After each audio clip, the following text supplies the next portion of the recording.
गाड़ी चलेगी कैसे सुखू भाई? ये सारी चीजें नहीं करनी चाहिए। आपको ना कुछ चीजों को लेकर के वो आदत पड़ी कि खबर बने, अच्छी खबर बने, बड़ी खबर बने। आप तो डीए की किस्तें देने में भी असमर्थ हो गए।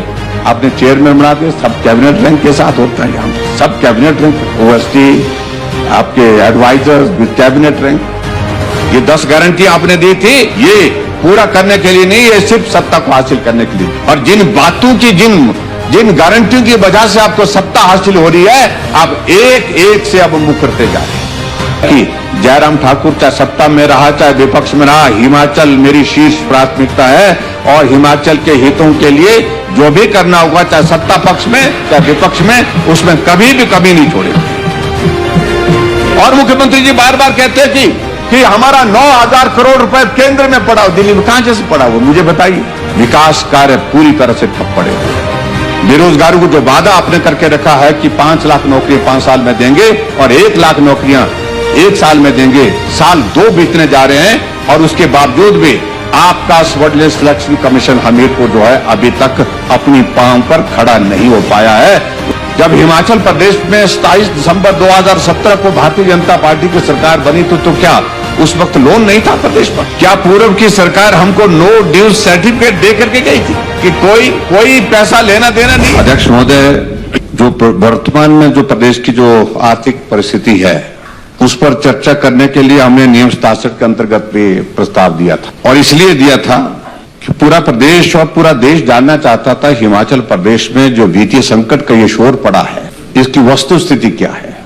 और वस्तु स्थिति मेरा ये मानना है कि जब हाउस इन प्रोग्रेस होता है, सदन जब चला हुआ होता है, तो सबसे पहले ये जानकारी प्रदेश के इस सदन को होनी चाहिए, माननीय सदन को होनी चाहिए थी।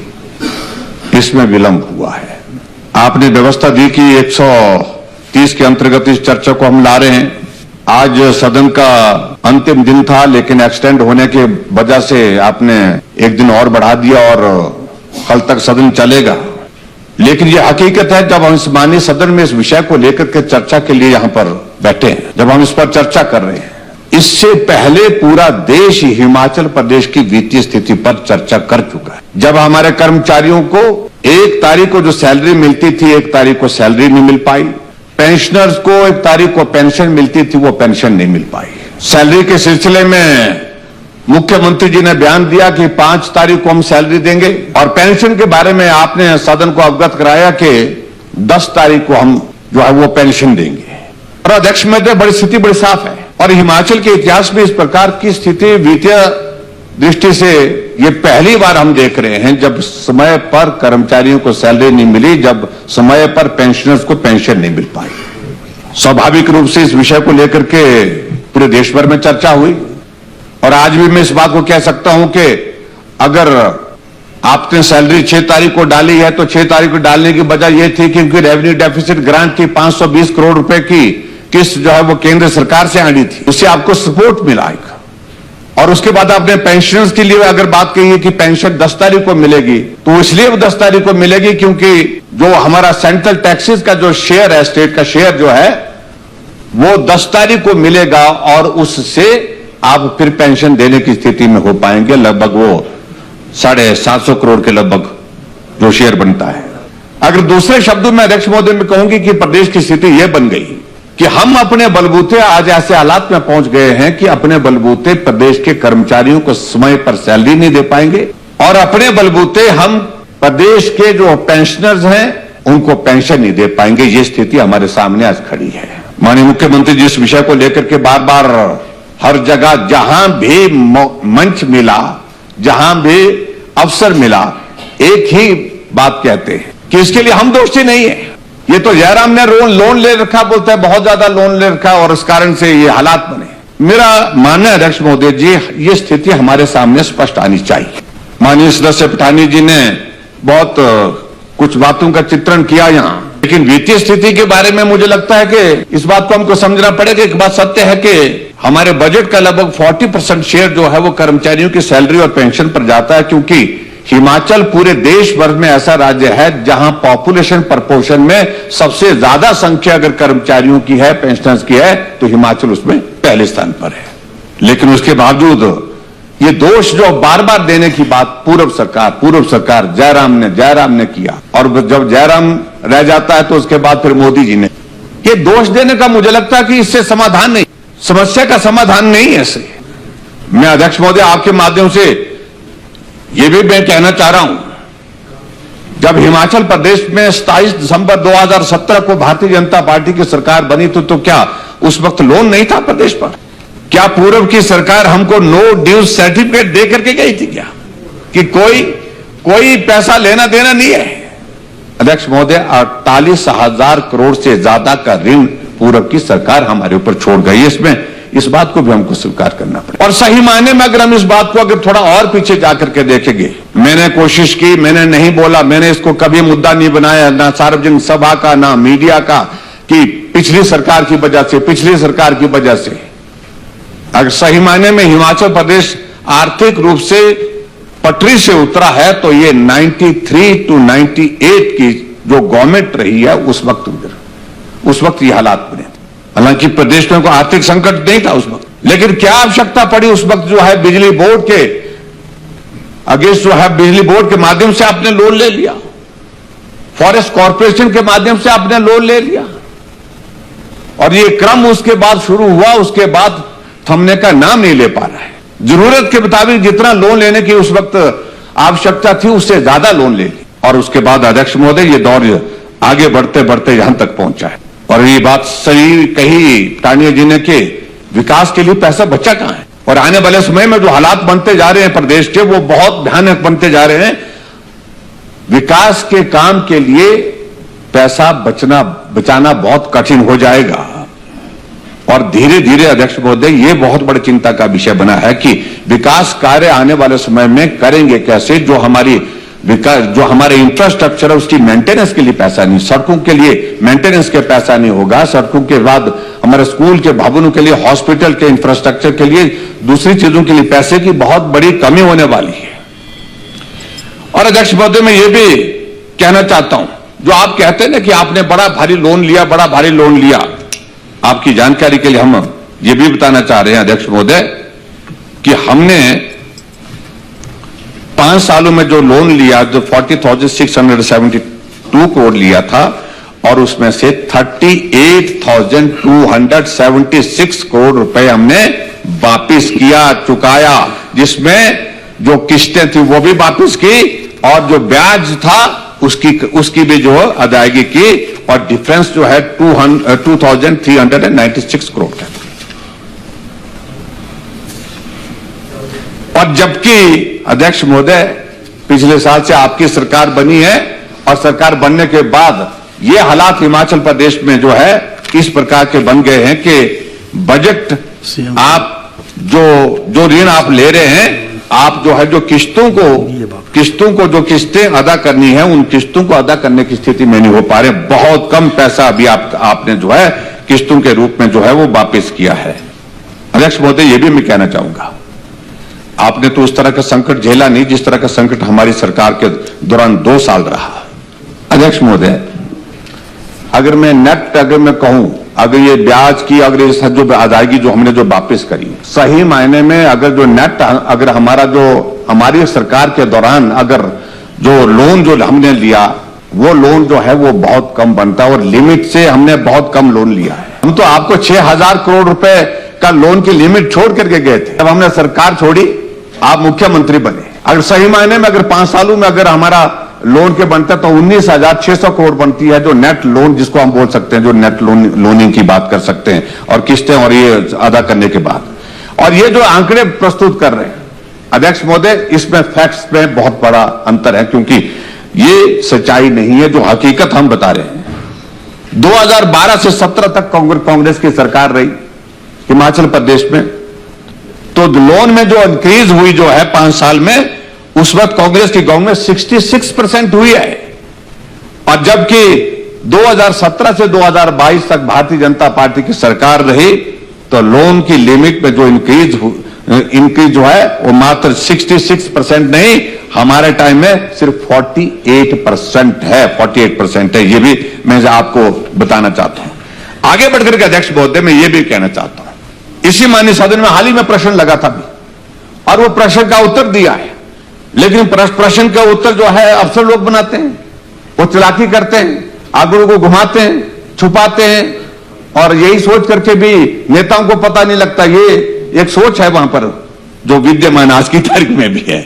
तो प्रश्न था लगा हुआ 818 नंबर प्रश्न था लगा हुआ ये, और इसी 30 तारीख को लगा था, 30 अगस्त को लगा था, और उसमें आपने इस प्रश्न का उत्तर दिया है, और उस प्रश्न के उत्तर में आपने जो टोटल लोन जो आपने अभी तक लिखा है इसमें 21,366 करोड़ का जवाब दिया है। और जबकि अध्यक्ष महोदय हकीकत यह है कि 2810 करोड़ रुपए आपने जो है कर्मचारियों के जो उनका जो इसके अगेंस्ट जो क्या बोलते हैं उसको भविष्य निधि के जो है वो उसके अगेंस्ट भी आपने लोन जो है वो 2810 करोड़ रुपए, उसका आपने जिक्र नहीं किया है, उसका अलग से जिक्र किया हुआ है। और इनको सबको अगर मिलाएं, हम सबको अगर मिलाएं अध्यक्ष महोदय, तो आपने 24,176 करोड़ रुपए ले लिया। और उसके बाद आपने अदायगी कितनी करी अभी तक? ये तो हैरानी की बात है। इससे ज्यादा तो हमने कोविड के दौरान भी इससे बहुत ज्यादा पैसा 5,864 करोड़ रुपए की जो है वो आपने जो लाइबिलिटीज ऋण की थी जो वापस की है आपने, वो 5,864 करोड़ रुपए की है। आंकड़े घुमाए जा रहे हैं और आंकड़े छुपाए जा रहे हैं अध्यक्ष महोदय, ये हकीकत है। और इसलिए मैं इन बातों का मैं जिक्र कर रहा हूं, कुछ बातें बड़ी स्पष्ट होनी चाहिए, वो बातें स्पष्ट नहीं हो पा रही है। अध्यक्ष महोदय, आज की हकीकत यह है कि हिमाचल प्रदेश 90,000 करोड़ रुपए के ऋण के नीचे है। और माननीय मुख्यमंत्री जी, सुख की सरकार, व्यवस्था परिवर्तन, आपके नेतृत्व में बहुत जल्दी दिसंबर के महीने से पहले ये प्रदेश उस दिशा में बढ़ता जा रहा है जब 1 लाख करोड़ का ऋण का जो आंकड़ा जो है आप पार करने जाएंगे। आपको 1 लाख करोड़ पार करने का श्रेय जाएगा। ये कीर्तिमान आपके नाम जा रहा है और इसमें आप रोक ही नहीं पाएंगे। इस हालात के मुताबिक आपको ये करना ही पड़ेगा। और अध्यक्ष महोदय, मैं ये भी कहना चाहता हूं, जब हिमाचल प्रदेश में हमारी सरकार सत्ता से बाहर हो गई, कांग्रेस की सरकार सत्ता में आई, तो हम तो 600 करोड़ रुपए की जो लिमिट छोड़ गए थे, जिसको हम ले सकते थे अपने सरकार के अपने वक्त में ले सकते थे, लेकिन नहीं लिया हमने। और इन्होंने सरकार बनी, ना इधर देखा ना उधर देखा, ना दाएं देखा ना बाएं देखा, तुरंत जो है वो फटाफट वो 600 करोड़ की जो है 3 महीने के अंदर 6,000 करोड़ रुपए की जो है वो तुरंत जो है वो लेकर के जो है उसको भी एग्जॉस्ट कर दी। और ऐसी परिस्थिति में अध्यक्ष महोदय, प्रदेश जिस दिशा में जाता जा रहा है, हमारे लिए वो चिंता का विषय बना। और उस सारी चिंता के बारे में आपने भी जिक्र किया, लेकिन आप हकीकत क्यों नहीं बता रहे? कभी आपका बयान आता है मुख्यमंत्री जी का कि प्रदेश में आर्थिक संकट है, इसलिए हमने हिमाचल प्रदेश में 1,000 संस्थान, चले हुए संस्थान, खुले हुए संस्थान, लोगों के कहने पर दिए हुए संस्थान बंद कर दिए। हमें लगा कि भाई शायद इससे थोड़ी अच्छी स्थिति बन जाएगी, लेकिन स्थिति कहां बनी? विकास रोक करके आप हिमाचल प्रदेश को पटरी पर लाने की कोशिश कर रहे हैं। और उस विकास को आप ये नहीं कह सकता कि ये बेवजह का खर्चा है। लोगों के लिए लोकप्रिय सरकार की हमेशा प्राथमिकता रहती है कि हम विकास के लिए काम करें, हम लोगों के कहने के मुताबिक करें, लोगों के भले के लिए काम करें, और इसलिए उनकी सुविधाओं के लिए जो संस्थान भी खोलने की जरूरत जहां पड़ती है वहां पर उन संस्थानों को भी खोलें। अब उसके बाद दूसरा पार्ट अध्यक्ष महोदय में आता है, वो पार्ट यह है कि हमेशा मुख्यमंत्री जी कहते हैं कि एक तो जयराम दोषी है, दूसरे नरेंद्र मोदी जी दोषी है कि केंद्र हमारा हिमाचल प्रदेश का शेयर नहीं दे रहा है। आपको केंद्र से चाहिए क्या? क्या चाहिए आपको? क्या प्यार आपको बहुत मिल रहा है? अध्यक्ष महोदय, इस बात को समझने की आवश्यकता जब खुद व्यक्ति दोषी होता है तो वो ज्यादा जोर से बोलता है कि मैं दोषी नहीं हूं, दोषी वो है। हिम्मत होनी चाहिए, हौसला होना चाहिए कि कमी है, संकट है, और इस संकट का सामना करने के लिए जिम्मेवारी हमने कभी नहीं कहा, हमने कहा इस संकट को क्या समाधान करने की जिम्मेवारी प्रदेश सरकार की। और प्रदेश सरकार, आप याद करिए जरा, हिमाचल प्रदेश में मुख्यमंत्री बना था और मुख्यमंत्री बनने के 3 महीने बाद जल संकट आ गया हिमाचल प्रदेश में, शिमला शहर में। क्या मैं उसके लिए दोषी था क्या? आप लोग तो बाल्टी बजा करके और वो कनस्तर लेकर के हाथ में बजाने के लिए माल रोड पर निकल पड़े, क्योंकि पानी नहीं आया। पानी का संकट थोड़ा सा आया था और उस संकट की वजह से इस प्रकार के आपने हालात पैदा कर दिए कि जयराम दोषी, जयराम दोषी। लेकिन हमने उसके बावजूद भी आपको दोष नहीं ठहराया। हमने कहा संकट है, इसका समाधान करना पहली आवश्यकता है, और हमने वो संकट का समाधान किया। और हमने एक सीजन में वो पानी का संकट आया, वो हमारी वजह से नहीं था, बिल्कुल भी नहीं था, जिसकी भी वजह रही, लेकिन छोड़िए। लेकिन मैं इतना कहता हूं, उसके बाद हमने तय किया कि एक साल से पहले पानी की स्कीम 70 करोड़ की स्कीम चाबा की हमने शिमला के लिए शुरू की, और उसके बाद हमेशा हमेशा के लिए दूसरी जो हमारी जो पानी की जो स्कीम जो लगभग 1800 करोड़ रुपए की है, उससे शिमला के पानी का समस्या का समाधान हमेशा के लिए किया। ये दोष देकर के समाधान नहीं हो सकता है। तो गाड़ी चलेगी कैसे सुक्खू भाई? बहुत कठिन दौर होगा ये, जब रेवेन्यू डेफिसिट ग्रांट का, हां, इस बात को लेकर के रेवेन्यू डेफिसिट ग्रांट का पैसा कंपैरेटिवली हमको पूरे देश में सभी राज्यों से बेहतर मिला है, लेकिन पूरे देश के लिए जो फैसला हुआ टेपर डाउन करने का, और उसके मुताबिक ये कब होता जाएगा। और उसके बाद दूसरी बात आप कहते हैं ये हिमाचल के साथ अन्याय का विषय नहीं है, ये पूरे देश के लिए फॉर्मूला जो तय किया उसके मुताबिक हुआ है। तो मैं बड़ा स्पष्ट कह रहा हूं, केंद्र आपको मदद कर रहा है, उसके बावजूद भी ये कह रहे हैं कि ये सारा संकट हिमाचल प्रदेश का, पेंशनर्स को पेंशन नहीं मिली इसलिए नहीं मिली क्योंकि मोदी जी ने रोक रखी है। जयराम दिल्ली जाता है बोलते वो पैसा रोकता है, और जयराम दिल्ली जाता तो बोलता है, उनको मिलकर के आते हैं तो कहते कि हिमाचल की मदद मत करिए। अध्यक्ष महोदय, मुझे लगता है कि इन सारी चीजों को लेकर के वस्तु स्थिति यह है कि जयराम ठाकुर चाहे सत्ता में रहा चाहे विपक्ष में रहा, हिमाचल मेरी शीर्ष प्राथमिकता है, और हिमाचल के हितों के लिए जो भी करना होगा, चाहे सत्ता पक्ष में चाहे विपक्ष में, उसमें कभी भी कमी नहीं छोड़ेंगे।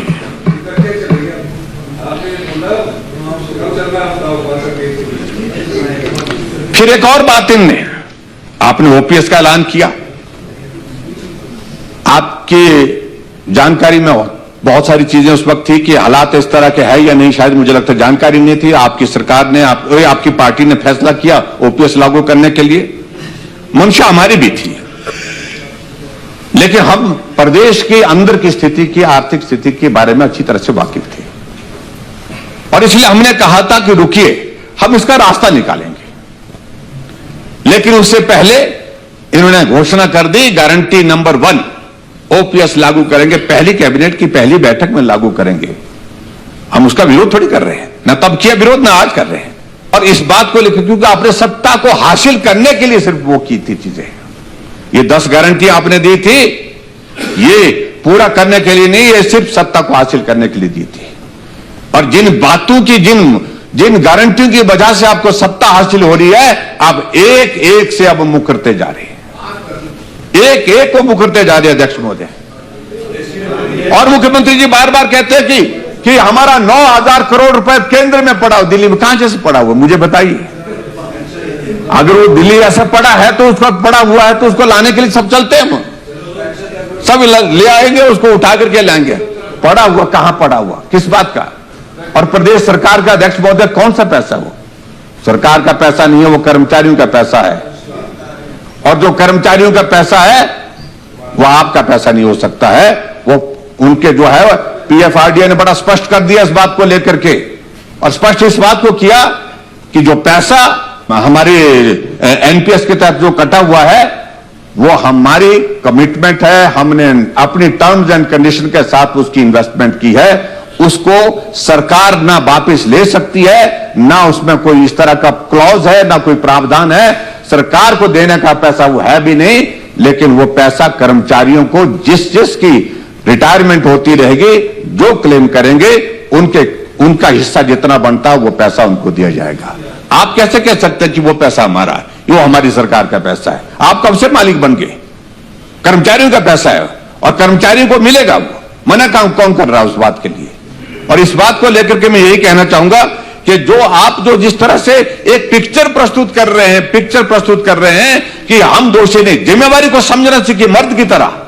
हमने 5 साल तक सत्ता चलाई, हमने कभी नहीं रोना रोया कि ऋण है। हमने कहा है तो है, लेकिन ये प्रदेश हमारी जिम्मेवारी है, प्रदेश के लोगों ने हम पर भरोसा किया है, हमें काम दिया, हमें जिम्मेदारी दी है, हमें मुख्यमंत्री बनाया है, सरकार हमारी बनाई है, इसलिए हम प्रदेश के विकास के रास्ते में कोई भी बाधा आएगी, पैसे की वजह से बाधा नहीं आने देंगे। हमने विकास भी किया और हिमाचल प्रदेश में कर्मचारियों को समय पर सैलरी दी, कर्मचारियों को समय पर पेंशन दी, जो पेंशनर थे उनको पेंशन दी। आप तो डीए की किस्तें देने में भी असमर्थ हो गए, ये स्थिति आपकी बन गई। और डीए की किस्तें आप देने के लिए जो है फिर भी उसके बावजूद जो भी कर्मचारी मिलते हैं, और कुछ आपके जो कर्मचारी जो आपके नेता टाइप बना रखे हैं नेता, और उनको हकीकत मालूम नहीं है, और हकीकत मालूम नहीं है, और जिस कारण से वो गीत गाते रहते हैं कि ये पैसा जो है वो हमारा दिल्ली से आना है, दिल्ली रखा हुआ है। उनको मैं बड़ा स्पष्ट कहना चाहता हूं कि वो पैसा आपका है, दो राय नहीं, उस पैसे को निश्चित रूप से आपको ही मिलना है, लेकिन वो पैसा तब मिलेगा जो नियम और इसके मुताबिक जो जिस तरह से व्यवस्था है उसके मुताबिक मिलेगा। ये प्रदेश सरकार का जो क्लेम जो है वो इस प्रकार से हो नहीं सकता है। अध्यक्ष महोदय, हम 5 साल सरकार में रहे, लेकिन हमने कर्मचारियों के लिए 65 वर्ष, 70 वर्ष और 75 वर्ष की आयु के पेंशनर को 5, 10 और 15 का जो वित्तीय लाभ देना था उसके 200 करोड़ रुपए हमने दिया, लेकिन उसके बावजूद कर्मचारियों की उस मांग को पूरा किया। और जनवरी 2016 में जो पंजाब वेतनमान जो लागू हुआ उसको भी हमने जो है कर्मचारी और पेंशनर को दिया, 50-50 हजार की हमने किस्त भी हमने जारी की, लेकिन उसकी लायबिलिटीज है, निश्चित रूप से है, वो आगे आपकी सरकार की जिम्मेवारी है। और मैं ये भी कहना चाहता हूं कि भारतीय जनता पार्टी की सरकार ने कर्मचारियों को जो कर्मचारी और पेंशनर को जो डीए था समय समय पर हम देते रहे, कम करते रहे उस सारी चीज को, लेकिन जितना भी लोड था उनकी मुताबिक उसको कम करते रहे, लेकिन उसके बावजूद देते रहे। ये भी हमारी सरकार ने किया है। हमारी सरकार ने जो कर्मचारी और पेंशनर का जो रिम्बर्समेंट का, जो मेडिकल रिम्बर्समेंट का जो पैसा होता था, वो पैसा भी हमने समय पर दिया। आपके समय में अभी एक पैसा उन लोगों को नहीं मिला। हमारी सरकार ने जेसीसी का भी गठन करके जो है कर्मचारियों की समस्याओं का समाधान करने की दिशा से कदम उठाए, लेकिन आपने अभी तक कुछ किया नहीं। 12% से ज्यादा जो है आपका जो डीए का जो डीए जो है एरियर के भुगतान जो है अभी तक जो है पेंडिंग है। आपने 10,000 से ज्यादा कर्मचारी जो है वो निकाल दिए, और इस तरह से जो आउटसोर्स में लगे थे, आउटसोर्स कर्मचारियों, आप बोलते हैं कि हम समय पर सैलरी देते हैं। यहां पर अपने डिप्टी चीफ मिनिस्टर महोदय जी ने एचआरटीसी का जिक्र किया था। हमने कहा कि एचआरटीसी का बीच में एक दौर आया था, लेकिन संभालने की कोशिश की है। लेकिन अध्यक्ष महोदय, आज की तारीख में यह भी परिस्थिति है कि हिमाचल प्रदेश में जो हमारे आउटसोर्स में लगे हुए हमारे कर्मचारी हैं, उनके जो है अभी तक भी 6-6 महीने से उनकी सैलरी नहीं मिल पा रही है। इस बात का भी मुख्यमंत्री जी संज्ञान है, इसको स्वीकार करना पड़ेगा। हमारी प्रदेश की स्थिति जो आर्थिक दृष्टि से जो है वो संकट में है।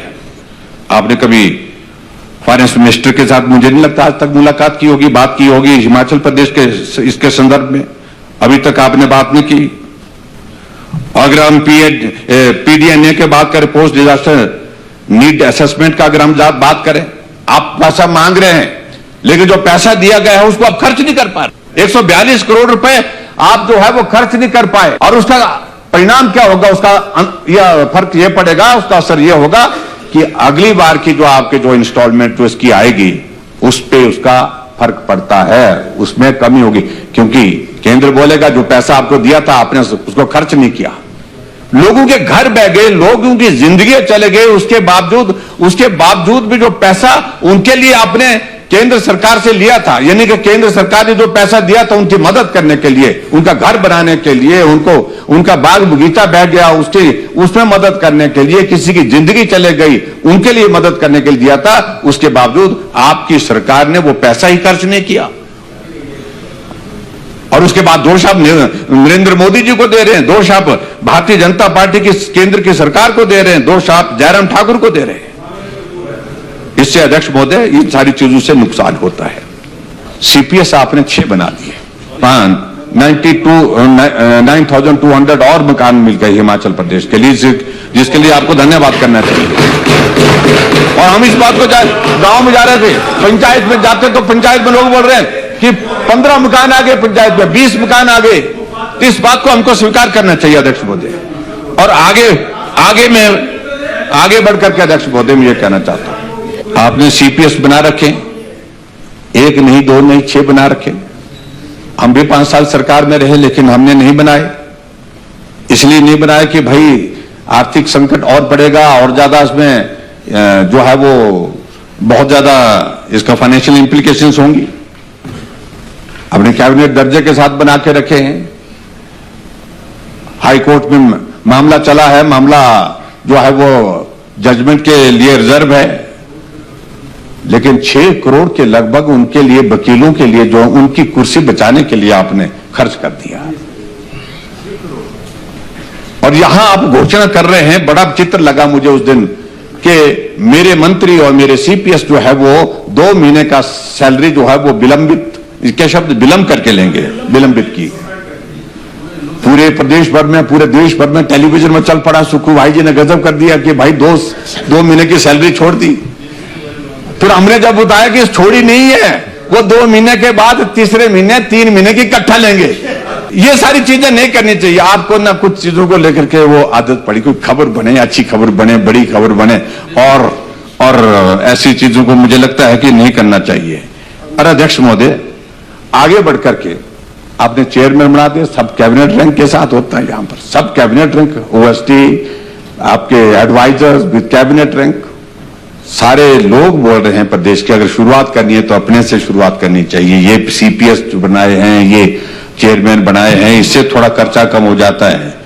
और अभी आपने चेयरमैनों के लिए, पहले तो हमारे सरकार के समय अध्यक्ष महोदय, चेयरमैन वाइस चेयरमैन को कितना मिलता था? 30,000 मिलता था महीने का। आपने वहां बहुत बड़ी कृपा की है। वहां पर आपने 30,000 जहां मिलता था, वहां 1,30,000 सीधा बढ़ा दिया। इतना बड़ा पैसा आपने बढ़ा दिया। कहां से ये आर्थिक संकट से आप बाहर आ पाएंगे? सीमेंट का रेट आपके जो है, हमारे विपक्ष के नेता यहीं से बोलते थे जहां मैं आज हूं खड़ा, और कहा कि पीली वक्त है, हिमाचल में सीमेंट की फैक्ट्री लगी है, इंडस्ट्री हिमाचल में लगी है, हिमाचल में सीमेंट जो है वो महंगा, पंजाब में सस्ता, हरियाणा में सस्ता। आज तो आपकी सरकार है भाईजान। ये सरकार क्या कर रही है? जितना हमारा 5 साल में सीमेंट की कीमत नहीं बढ़ी, उतनी 1 साल में बढ़ गई। 100 रुपए प्रति बैग से ज्यादा सीमेंट की कीमत बढ़ गई। 40 रुपए की इंक्रीज 1 महीने के अंदर हो गई। और इस सारी चीज का, इससे क्या हो रहा है? इसमें किसको दोषी? देखिए, अब ये देखिए, आप जब सरकार में नहीं थे तब बोलते थे कि जयराम दोषी है, और अब जो है वो जो इंडस्ट्री जिनके नाम है उनको दोषी ठहरा रहे हैं। आप बोलते थे कि सरकार कंट्रोल नहीं करना चाहती है, गरीब आदमी का घर बनना मुश्किल हो गया, तो आज क्या बोल रहे हैं आप? आज आप किस प्रकार से इस दौर से सारी चीजों को निकलेंगे? अध्यक्ष महोदय, पूरे प्रदेश में हमारी चिंता यह है, विकास कार्य पूरी तरह से ठप पड़े हुए हैं। बेरोजगारों को जो वादा आपने करके रखा है कि 5 लाख नौकरियां 5 साल में देंगे और 1 लाख नौकरियां 1 साल में देंगे, साल 2 बीतने जा रहे हैं, और उसके बावजूद भी आपका सबऑर्डिनेट सिलेक्शन कमीशन हमीरपुर जो है अभी तक अपनी पांव पर खड़ा नहीं हो पाया है। उसको आपने बंद कर दिया था, उसके बाद दोबारा से आपने शुरू करने की बात तो कही है, लेकिन काम नहीं हो पाया है। लाखों बेरोजगार हिमाचल प्रदेश के नौकरी से महरूम हो गया कि उनकी नौकरी पाने की उम्र ही पार कर गई। ये सारी चीजों को लेकर के आपको जवाब देना होगा। इसलिए मैं अध्यक्ष महोदय, माननीय मुख्यमंत्री जी से इस बात के लिए जरूर कहना चाहूंगा कि एक बात को लेकर के आप स्पष्ट करिए कि संकट है, आओ संकट का समाधान करने के लिए कुछ बातें करते हैं, समझ में आती है। लेकिन ये बार बार इस बात के लिए कि इसके लिए दोषी जयराम, इसके लिए दोषी नरेंद्र मोदी, इस संकट के लिए दोषी भारतीय जनता पार्टी, ये कहना बंद कर दें। और उसके बाद दूसरे आने वाले समय में जो संकट ये बढ़ता जा रहा है, मुझे लगता है कि जो दिक्कत आएगी, अभी तो आप थोड़ा दौर निकालेंगे, नया फाइनेंशियली आपका शुरू होगा तो 6-6.5 हजार करोड़ रुपए की लोन की लिमिट आपकी फिर से होगी, उसमें थोड़ा सा और निकालेंगे, लेकिन बहुत ज्यादा वक्त जो है वो निकालने की स्थिति में नहीं हो पाएंगे। ये सैलरी का संकट बना रहेगा और ये पेंशन का संकट बना रहेगा। प्रदेश में विकास कार्य को ठप होने का संकट जो है लगातार बना रहेगा।